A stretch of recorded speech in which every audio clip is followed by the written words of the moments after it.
And we are back. Prediction time. The first regular season one of the season. It's always the best.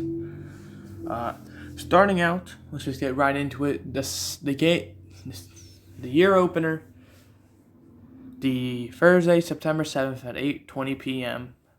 The Lions and the Chiefs. There are no records. Preseason doesn't really matter a whole lot. But, I mean, let's be honest. There's a very small chance the Lions beat the Chiefs. I know a lot of people are on the Lions bandwagon this year. But it's the Chiefs, so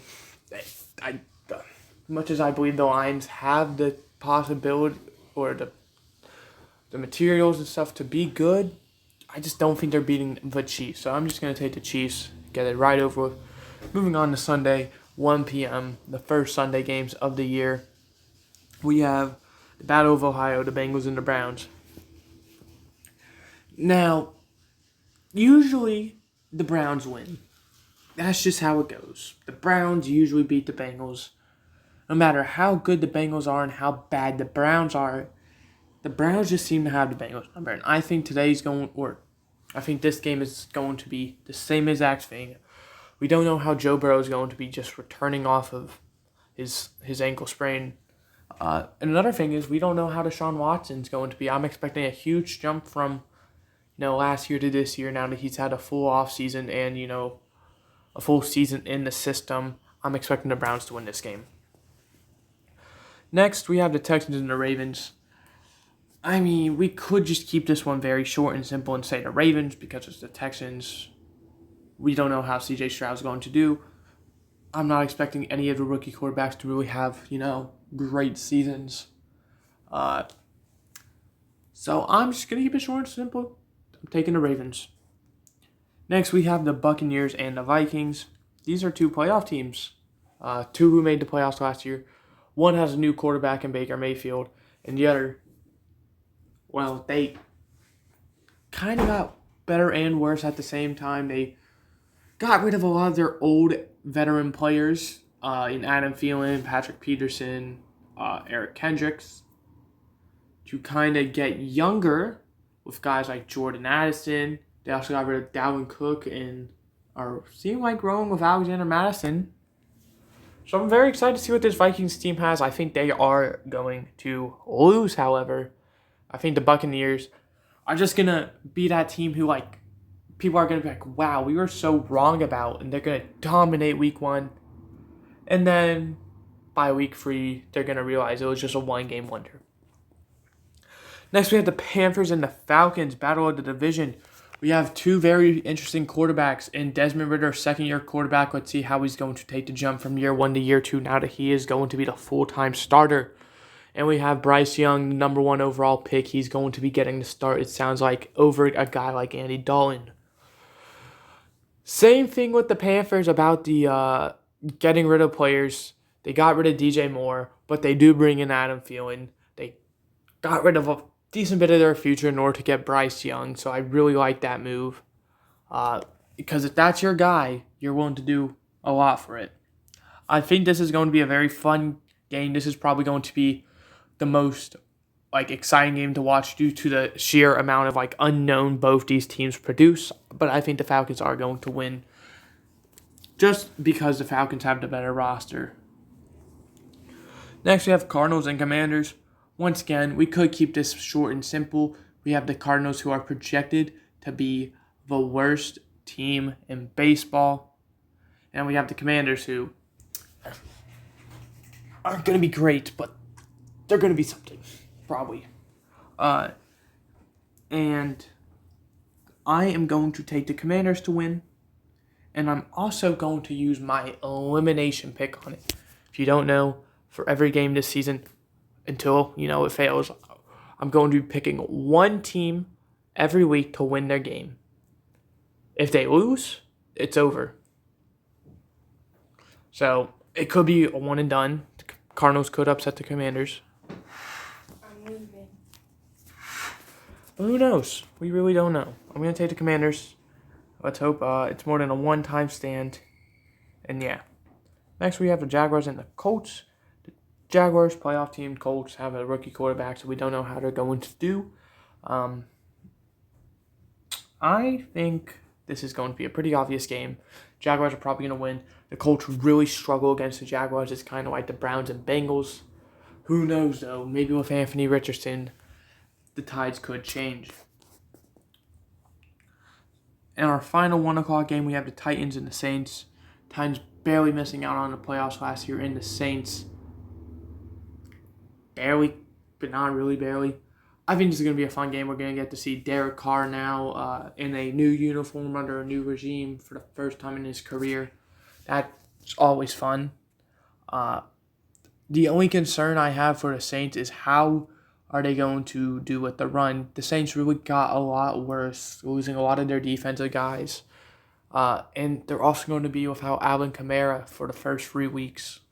I think they're still going to win this game, but by no means is it going to be a cakewalk. I think this will probably be the best 1 o'clock game. I think I skipped over 49ers and Steelers. 49ers, they're rolling with Brock Purdy, so that should be a very interesting thing to watch as well. And another thing I'm excited about is to see Kenny Pickett in year 2. Both these guys drafted in the same class. One was the first quarterback taken. One was the final quarterback taken. So this means a lot. I think the Steelers are actually going to win this game, though, because I've said it. I think Brock Purdy is going to have a down year compared to last year. Now entering the 425 games. Starting out, we have the Raiders and the Broncos. These are two teams who weren't great last year. One has a quarterback switch, one has a coach switch. The Raiders went from Derek Carr to Jimmy Garoppolo, which in my opinion is a downgrade, but Jimmy Garoppolo is now going to be with Josh McDaniels, who was the offensive coordinator when he was in New England. Jimmy was. And the Broncos brought in one of the better head coaches in Sean Payton, who did miss a year of football due to taking a break, but he's back. Let's see if he, carries off where he left off.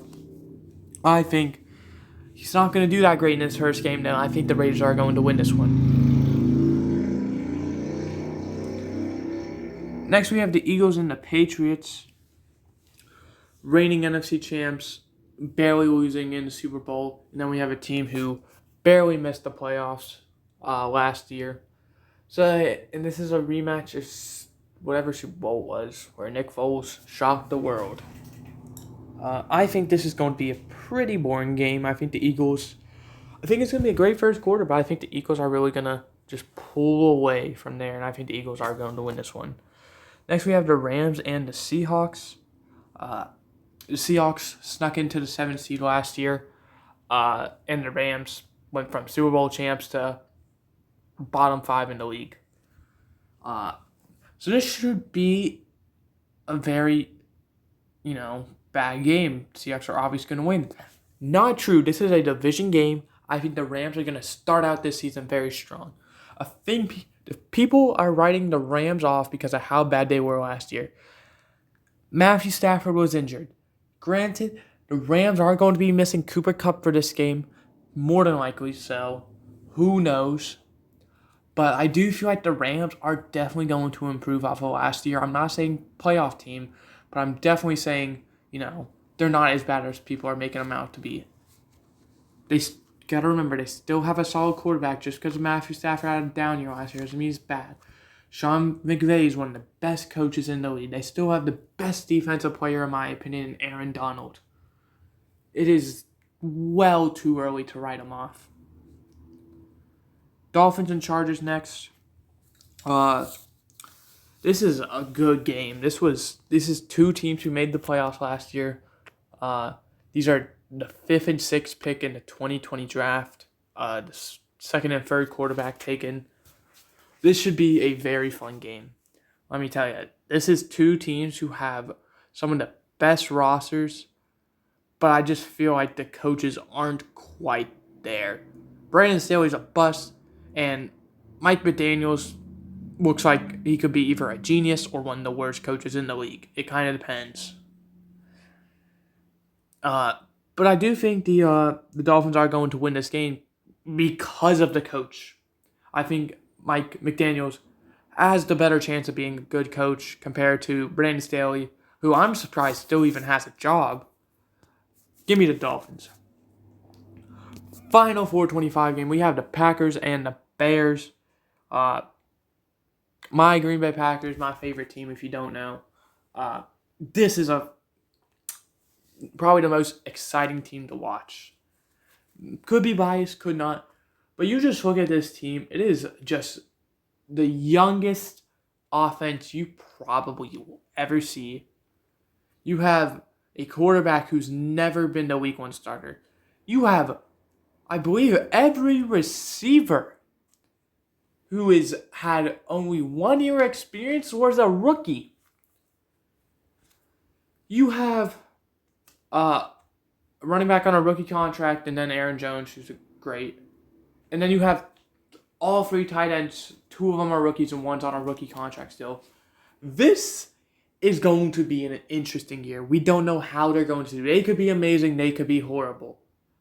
But it's week 1, so I'm going to take the Bears, and we already know how the Bears are. They're getting very hyped up. We're all excited to see Justin Fields. We're going to see how he does. We're going to see DJ Moore in a Bears uniform. I'm very excited for that as well. 8:20 p.m., we have the Cowboys and the Giants, battle of the NFC East. Both of these teams were playoff teams last year. Both of them lost in the divisional round. One to the Eagles in a blowout, and the other one to the 49ers with one of the worst final plays ever. But here's the thing. One got better, and the other stayed content with where they were. Cowboys, Stephon Gilmore, Brandon Cooks. I mean, those are 2 great guys right there. You will leave some cap space down the road with Ezekiel Elliott being gone. You have Tony Pollard on 1-year franchise tag to see how well he's going to play, to see if he's worth a long-term extension or not. Meanwhile, the Giants, they extend Daniel Jones, which makes sense. They franchise tag Saquon Barkley and now, gave him a 1-year deal. Makes sense. But other than that, they didn't really sign anyone besides Bobby Okereke from the Colts, which is a great signing in my opinion, but I don't think it's going to push them over the top. I think the Cowboys are going to win this game. And finally, Monday night, we have the Bills and the Jets.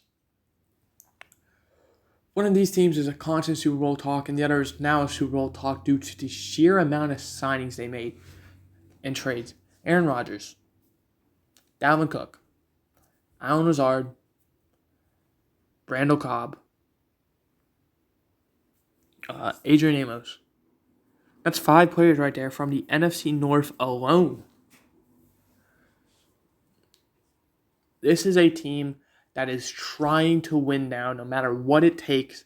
And I really respect the effort, but I am going to take the Bills to win. I mean, this is week 1. The Jets aren't going to immediately be the super team. They're probably going to struggle until they can, they're probably going to struggle with this first game. Second and third game is going to be, and then they're going to take off. That's what I think. So, to recap, the teams I have winning are the Chiefs, Browns, Ravens, Buccaneers, Falcons, Commanders, and I have them as my eliminator pick. Jaguars, Steelers, Saints, Raiders, Eagles, Rams, Dolphins, Bears, Cowboys, and Bills. If you can check my Twitter, which is Yoshi_YZ, same as my YouTube, for any picks that may be changed, or the eliminator pick that may be changed. I will post it there. I'm not going to make a video saying I change a pick. I'm sorry. Just not going to do that. It's going to be 10 seconds if I do. That being said, I hope you guys enjoyed. I did. I will see you guys next time. Goodbye, and hope you enjoyed.